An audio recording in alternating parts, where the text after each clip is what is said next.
मैं थोड़ा आगे बढ़ता हूं। चूंकि संस्कृत सबसे समृद्ध भाषा है, तो इस भाषा में लिखा गया साहित्य भी सबसे ज्यादा समृद्ध ही होगा। जब भाषा समृद्ध होती है तो भाषा का साहित्य भी समृद्ध होता है।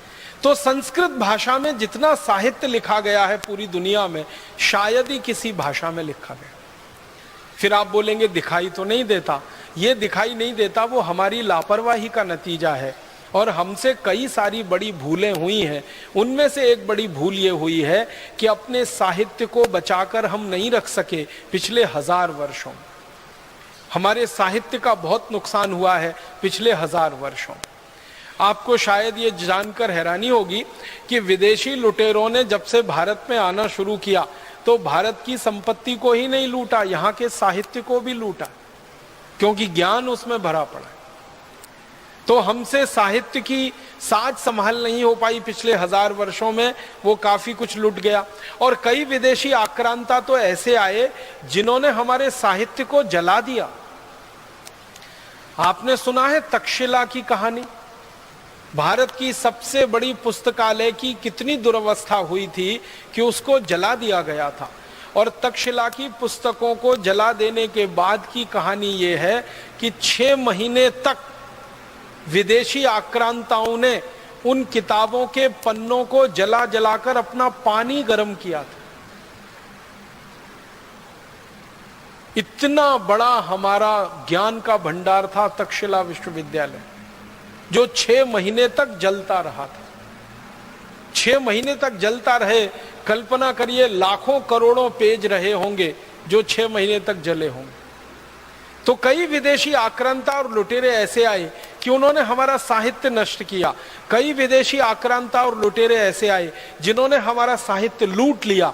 और कई आक्रांता और विदेशी ऐसे आए जिन्होंने हमारे साहित्य में तोड़ मरोड़ करके उसको ऐसा प्रस्तुत कर दिया कि वो हमको सबसे ज्यादा खराब दिखता है। जैसे वेदों की बात करें, हमारे जो मूल वेद है ना, वो भारत में अभी हम ढूंढने निकले तो मुश्किल से मिलते हैं। जब भी कहीं भारत में वेद की कोई प्रतिलिपि मिलती है और उसके बारे में छानबीन की जाती है तो पता चला वो मैक्स मूलर रचित है। और मैक्स मूलर एक ऐसा व्यक्ति था जो भारत के बारे में जानना तो चाहता था लेकिन आया कभी नहीं इस देश में। अपने घर में बैठे बैठे भारत के बारे में जो कुछ मिल गया उसको ज्ञान, वो उसने लिख दिया। वेदों को उसने पढ़ा पूरी रुचि से, संस्कृत सीखी उसके लिए, लेकिन बहुत सारी चीजें उसको समझ में नहीं आई वेदों में, तो उसको अपने तरीके से लिख मारा।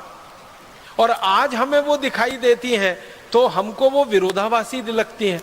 वो विरोधाभासी होने का कारण ये है कि मूल ग्रंथों के साथ छेड़छाड़ कर दी हमारे लोगों ने, शास्त्रों के साथ छेड़छाड़ कर दी, ज्ञान के भंडार के साथ छेड़छाड़ कर दी। अगर हमारे मूल ग्रंथ वेदों को हम देखें और मैक्स मूलर रचित वेदों को देखें, या हमारे मूल दूसरे शास्त्रों को देखें, अब जैसे मैं एक उदाहरण देता हूं, जो हमारी मूल मनुस्मृति है उसको हम पढ़ें और अंग्रेजों द्वारा तैयार की गई मनुस्मृति को पढ़ें, दोनों में जमीन आसमान का अंतर। मूल मनुस्मृति में जो बात कहीं नहीं है, अंग्रेजों द्वारा रचित मनुस्मृति में वही बातें हैं। याज्ञवल्क्य संहिता में न्याय सिद्धांत के बारे में जो बातें हैं मूल ग्रंथों में, अंग्रेजों ने एक याज्ञवल्क्य संहिता तैयार की, उसमें बिल्कुल उल्टा लिखवा दिया। तो हमारे शास्त्रों की कई तरीके से तोड़ मरोड़ हुई। एक तो जलाया गया, लूटा गया, और उसके बाद जो साहित्य विदेशियों के हाथ में पड़ गया उसमें अपना दिमाग लगाकर खुराफातें बहुत की हैं उन्होंने, बहुत कुछ मिलावट कर दिया। और वो मिलावटी चीजों को आज कोट किया जाता है सारी दुनिया में। जैसे वेदों में से कहीं से वाक्य निकाल कर ये कोट कर देते हैं, उपनिषदों में से निकाल के कोट कर देते हैं कि भारतवासी मांस खाते थे, गाय का मांस खाते थे।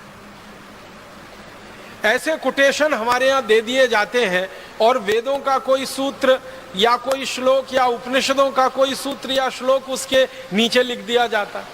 वो सब मिलावट है, बाहर के लोगों द्वारा जोड़ा गया छेपक है और उसकी व्याख्या भी गलत है। तो हमारे देश में जो ज्ञान भंडार हमारे पास बहुत बड़ा रहा संस्कृत के आधार पर, इसमें बहुत नुकसान हो गया।